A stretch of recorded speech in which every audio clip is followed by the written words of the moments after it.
Hey everyone, I am Leslie Bermundo, and in this video, I am going to answer 2 questions for our oral summative test. For question 1, God sees the truth but waits by Tolstoy. Forgiveness is the best form of revenge. As the plot goes on, it becomes clear that Aksionov has lost all interest in his imprisonment at Makar's hands. He no longer harbors any thoughts of revenge. An excellent paradigm of forgiveness in my experience is the bond between my siblings and myself. There are times when we get into an argument about something as little as teasing one another, and I will admit that it happens. Yet, in the end, we still decide to forgive one another and move on.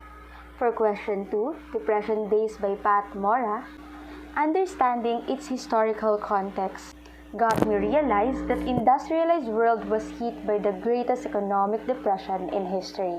And this trend emerged following the devastating stock market collapse of October 1929.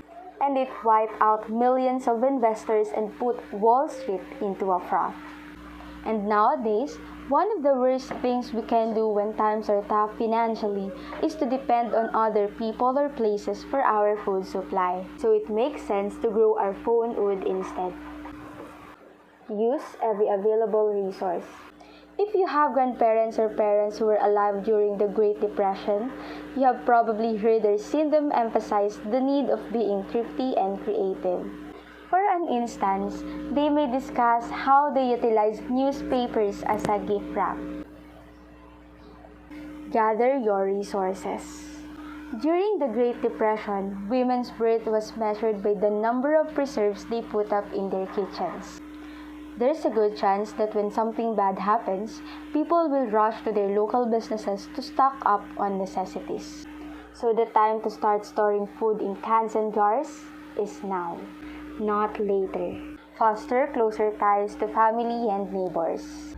It wasn't unusual for many generations of a family to share a home or even a car during the Great Depression. Due to the high number of evacuees, relying on one's family and friends became a necessity. Stories from the Great Depression often highlight acts of kindness and strengthened communal ties.